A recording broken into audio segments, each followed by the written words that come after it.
Okay, welcome back to Terence Payne Engineering. Okay, what I want to look at today is direct current DC circuit theorems, current sources, and EMF. Now, EMF, remember, stands for electromotive force. Okay, that is what drives a current around a circuit, and that is important that you understand and remember that. Okay, but as engineers or electrical or electronic engineers or power engineers, we refer to it as simply as EMF. It's a good idea to make to make sure you understand what these are, as they are vital in the following work. Okay, you cannot proceed without understanding the concepts of the EMF and DC, direct current. Okay, now an EMF denoted by E or little e, capital E or little e, is an ideal voltage source with no internal resistance. So the voltage does not change with the current drawn from it. The current depends only on the load connected to it. Now the word ideal simply means that it's perfect. Now we know there's no such thing as being perfect, okay? So let me just highlight this little word here, ideal. Okay, it is not perfect, okay? It's not perfect, but because there will always be some resistance in regards to any EMF generated, and normally if your electromotive force or energy supply is a battery, then that battery in itself denotes that it will have some source of internal resistance. A current source is a place in a circuit where a current appears, and this is fixed no matter what load the current flows into. So the voltage depends on the load connected to it. Okay, which means that you have a voltage drop across the said load that you're trying to look at. Now look at this Thevenin's theorem. Okay, now some of you will say Thevenin's, but I would call it Thevenin's theorem. Okay, we just have to agree or disagree on the pronunciation of Thevenin's theorem. Okay, Thevenin's theorem, also known as the Helmholtz theorem, is used to simplify a resistance network with voltage and current sources within it. We replace the network with a single EMF, E, and a resistance RT. Now the RT is the resistance total within the circuit, in series with it. This is like replacing the network with a battery that contains internal resistance. As I've mentioned a little bit earlier before, the diagram illustrates the equivalent circuit. Now, here we have our original circuit, okay?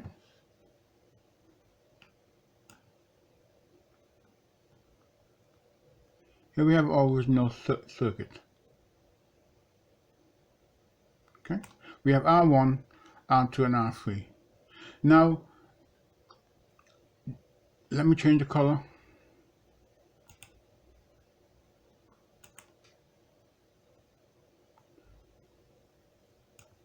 These two here are in parallel. Okay?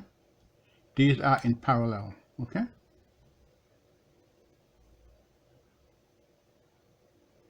And you'll see why in a moment. Now, what we have had to do is to simplify this circuit into this one circuit here. So by calculating the resistance of these two resistors in parallel, will bring us to one resistor. What then happens that that one resistor will be added to R2, to make it this component with RT total. And this RT total is equal to that, these two in parallel,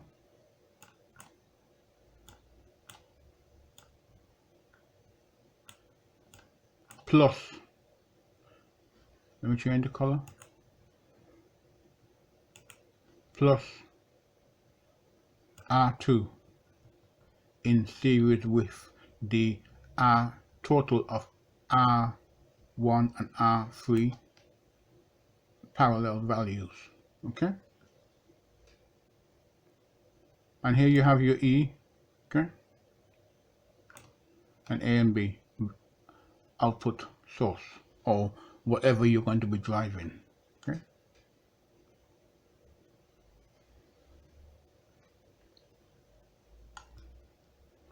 now to determine RT, we evaluate the resistance as seen at the terminals A, B,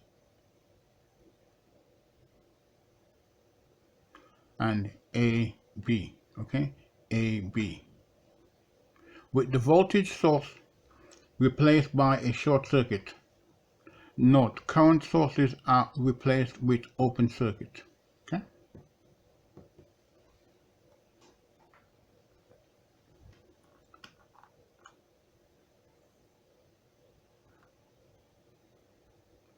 and all we're now looking at here, we're now looking at this in an expanded view. So here again, this circuit here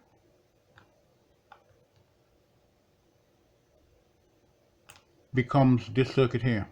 Okay,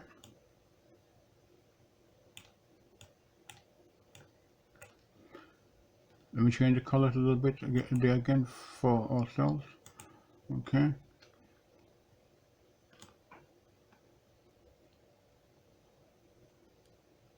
that parallel element is taken out and becomes this resistance in parallel. That becomes this. Okay,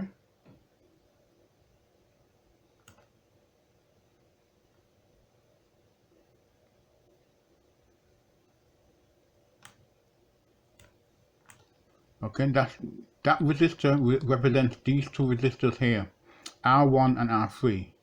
Okay, R2 will remain the same. Okay, R2 will not change, it will remain the same. R2 will not change, it will stay the same. Okay, so R2 is at R2 here. Okay,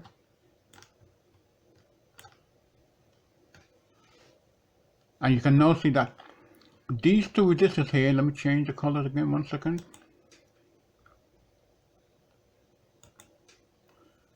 That these two resistors here are now in series. That one and this one here is now in series. Okay, and they're added together, which gives us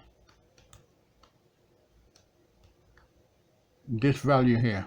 It gives us this RT in total. Okay, okay, and that is what we have. Our value RT, that is how we find RT, and that is what we are saying here.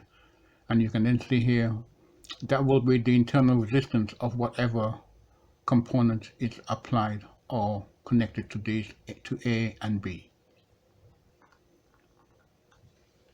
Now, again, you need to find your own style of learning. This is important. I am looking at it from a different perspective because I'm trying to look at it as a point of delivery to yourselves. But each person will have their own interpretation of understanding. And it is important that you draw out the diagram for yourself. Put pen to paper, please. Okay? And you can then see what the events are. You should be able to deduce the resistance of this network. Okay? So here, to determine this bit of network here, that network here, okay, we have first the parallel resistors, Rp equals R1 times R3 over R1 plus R2, okay. Then the total resistance RT equals R2 plus R1 times R3 over R1 plus R3. But you've got this here already, okay? So this here, this configuration here is the same as this configuration here. All we're saying is that you're simply adding R2 to that result, okay?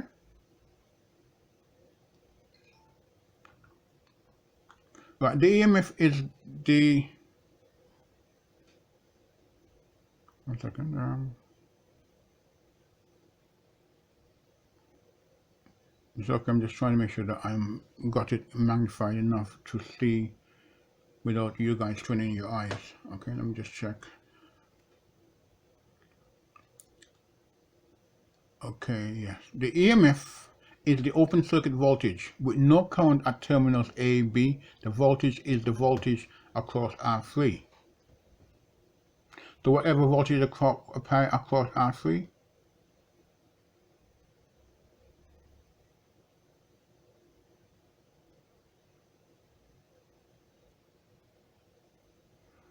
will be across A and B. Okay. Now again,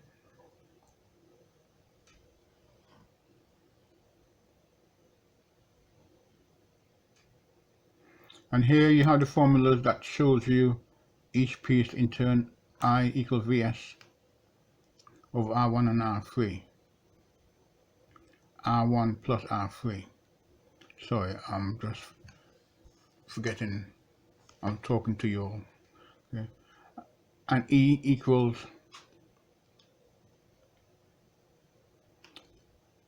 V open circuit. Okay. And E here.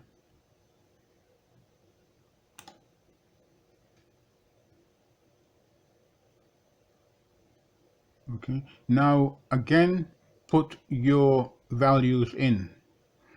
In this case here, I don't think we're putting any values here at this point. But let me just work my way back up. Okay. Make sure that you understand the term Thevenin's theorem or Thevenin's theorem, whichever makes more appropriate sense to you.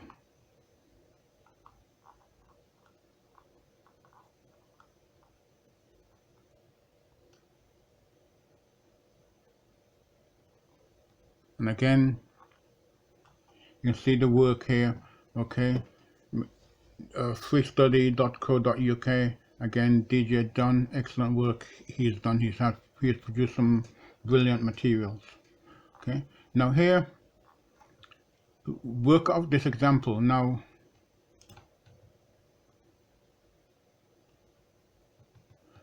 Now for the circuit shown, find the values in Thevenin's equivalent circuit.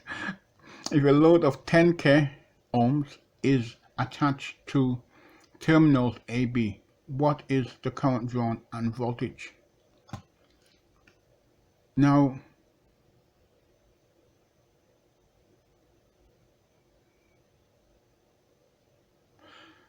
look at where your load is going to be. So that's where your load is going to be first. Load. Okay.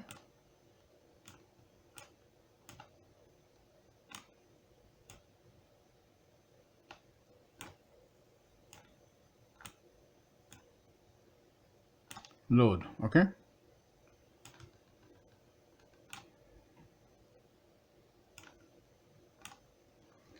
Now again, you might look at this in a different perspective, and you may not go through all that processes which I go through or try to go through to show you.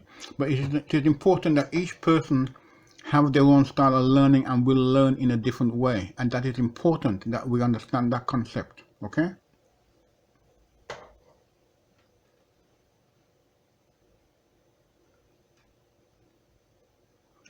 I'm just going up, make sure that I can get that I have got everything in view, and I have not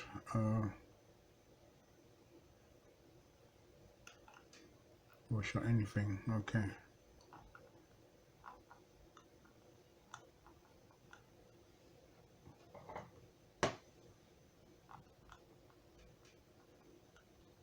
Now look at the solution.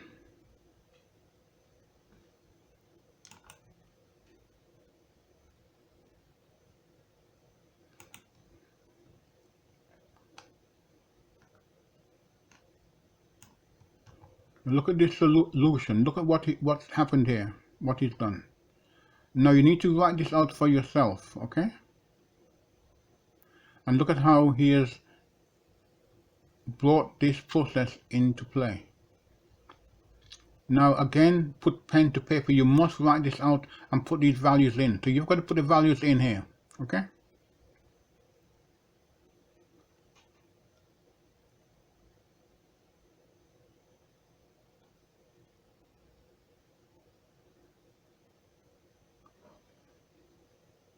Okay, so you need to know how did he get this 31 point,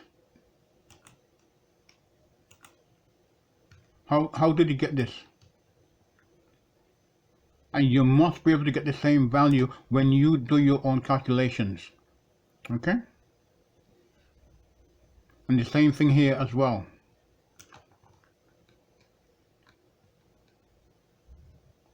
Okay, here we have voltage of 9.724 volts.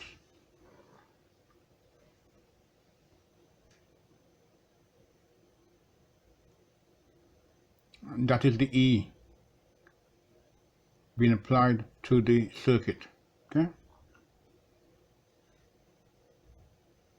And here the circuit has been drawn out for you, okay? So use the information, make it your own. Don't just think you can do it just off the cuff. It doesn't work like that. If it only did. Just go back up, make sure I can recap everything in view. Okay. I try to make sure that I have everything on screen, because sometimes my hands drift when I'm talking. And don't worry, my mouth don't drift, but my hand does. Okay. And write this out for yourself. Again, you can check out solution at this web address. Okay, again here, use those information. You'll find an animated explanation at this address also. So use the information, look at improving your own knowledge and understanding, okay, beyond what is just here. In the last example, we could have calculated the load current as follows. The voltage across the current source is, okay, and again here we are. Again, we're just laying out the formulation here, how we could have calculated what method we could have used beside the one that we actually use, and this becomes 5 milliamps, okay?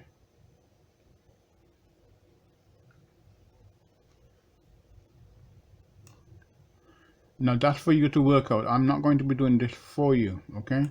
I want you to be able to get the hang of doing this for yourself. Never mind my scribbles, okay? I scribble all the time. It's just how I work. And we have work example number 5. Using Thevenin's theorem, ignore the theorem, okay, yes, we know that missing bit, but misprint, we can live with that. Calculate the voltage and current at A and B when a load resistor of 1 ohm is placed across them. Okay, and again, draw out the circuit. The circuit you're on. Here is the solution. Stage by stage. Look at it from stage by stage. Deal with it step by step. Don't try to do it all at once. Deal with it step by step. And step 1. Okay, look at step 2. Okay, follow the steps.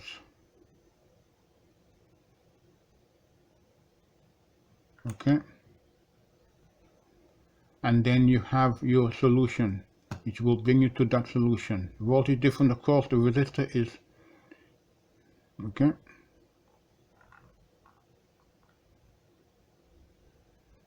Now look at how what they're saying here. Make sure you understand what this is about, okay?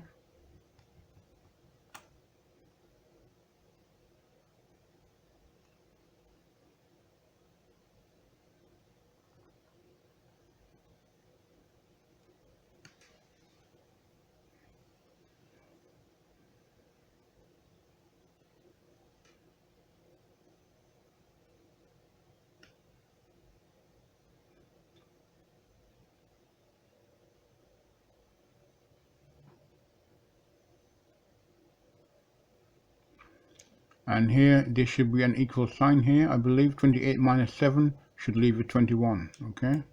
And I think that should be an equal sign there, but don't hold me to it. Follow the process, look at it. Sometimes there are mistakes here which you need to look at yourself and recognize that they are mistakes, okay?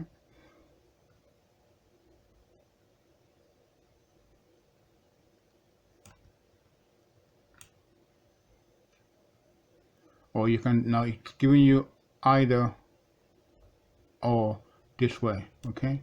Either way will do, either or either, whichever you prefer. But again, draw out the circuit diagrams.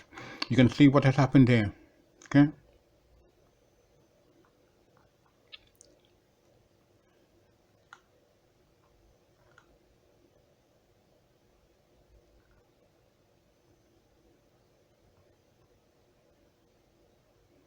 Are these resistors in series or are they in parallel?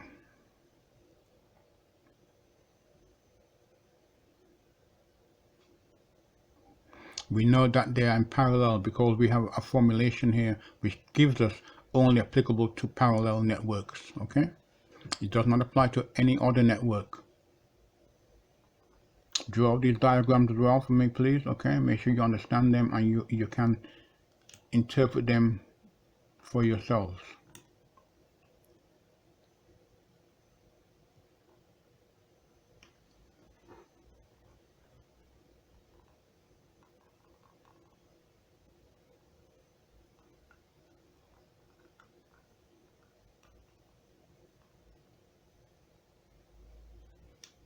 And here we have work example number 6. Repeat the last problem using Norton's theorem. Now here we're looking at Norton's theorem.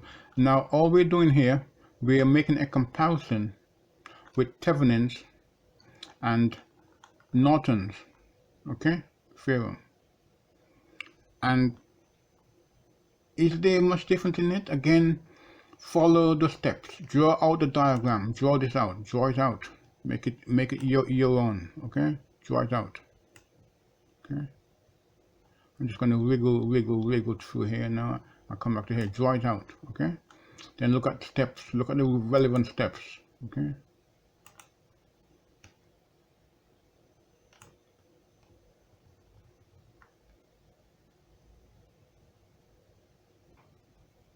Step 1, okay?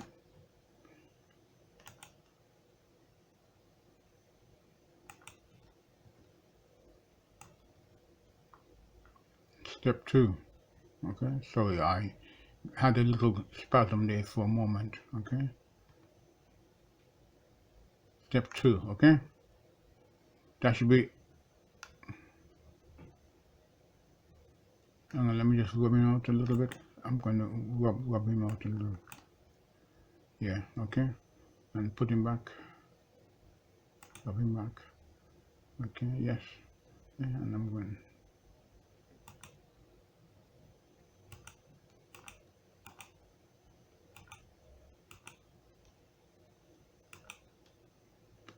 Okay, and I'm going to put him back there. Okay, hopefully I do a little bit better this time than I did the last time. Okay, but it's important that you draw these workout and you write this out for yourselves. By writing it out, your brain remembers what you are asking it to do, and your brain then is saying to you, well, I'm doing what you've told me to do. By you simply writing it out, it makes it more memorable.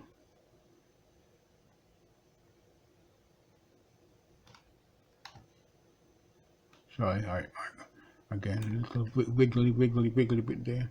Okay. No, why not? Now again, look at this. Make sure you can understand this piece here, because it's important that you understand what they've done. I don't want to explain it to you because you will have your own style of understanding, okay? And that is important that you apply that for yourself. The equivalent circuit with the load resistor is shown. The terminal voltage is V equals 0.8 I2.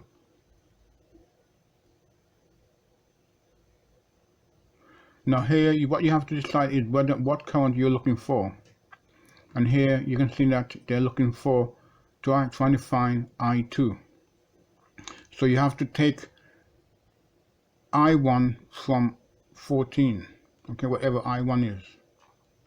And then you'll probably end up looking for I1 anyway, okay?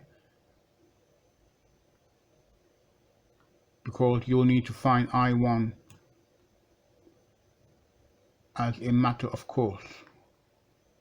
And here you are, okay? Now again, write it out. I'm not going to do this for you, or we could solve as follows. This is not simply either or, okay? Okay? Either or, okay? But there's nothing wrong in that. That's fine. I'm just putting your question mark there to say that you can use this process or another process if you choose. Or you may find a different process completely that works for you, okay? Okay, right, that seems to be it for me. Okay, thank you for your time. I hope you have found this useful, okay? And if you do not pass your exam the first time round, go back and try again. If you do not pass it, then go back and try again. Try and try and try. Do not surrender, do not retreat.